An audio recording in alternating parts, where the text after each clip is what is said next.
ឃើញគេញ៉ាំកាទៀវទូកតំណងឆ្ងាញ់ឥឡូវសាកយកសាកទិញយកមកញ៉ាំគេស្រួយឆ្ងាញ់របស់គេវិញដោយសារគេកំពុងដាក់គ្រឿងហើយមួយខ្ទឹមសវាឈ្ងុយអាខ្ទឹមសកំពុងហ្នឹងជាតិសាហាវប្រោយនិយាយថាលើឲ្យតែឃើញគេហូបអីក្នុង TikTok គឺអត់បានទេគឺថាឃ្លានចង់ញ៉ាំតាមគេតាមឯងហ្មងនិយាយទៅអត់របបបដោយយល់ខ្លួនឯងឥឡូវនេះ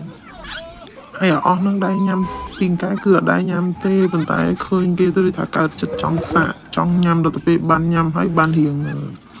ស្ងប់ចិត្តស្ងប់អារម្មណ៍ចឹងទៅប៉ុន្តែមកបោះគេនេះឡងធំហើយគូតវាស្ទើរខ្លាញ់ហ្មងណាស្រួយឆ្ងាញ់ហ្មងគេកំពងឡើងស្រួយបានជីទៅដល់ស្គុនគឺថាទិញយកមកសាកញ៉ាំគេចែនឹងគាត់ញ៉ែមពេកនៅក្នុង TikTok នឹងបើថ្ងៃណាក៏ឃើញគាត់ដែរឃើញគាត់ហូបអាកាទៀវទូកនឹងរហូតតែមានអីវាជាតិរបស់គេដែរវាឆ្ងាញ់មកកម្រិតជាងចង្រិតវាឆ្ងាញ់ស្រួយបែបធម្មតានេះវាមានខ្លាញ់មានអីមកគូតវាសើខ្លាញ់ដល់ពេលទៅញ៉ាំទៅវាដូចរៀងមានជាតិជាងចង្រិតណាជាតិលឹងលឹតដៃលឹតជើងអស់ហើយ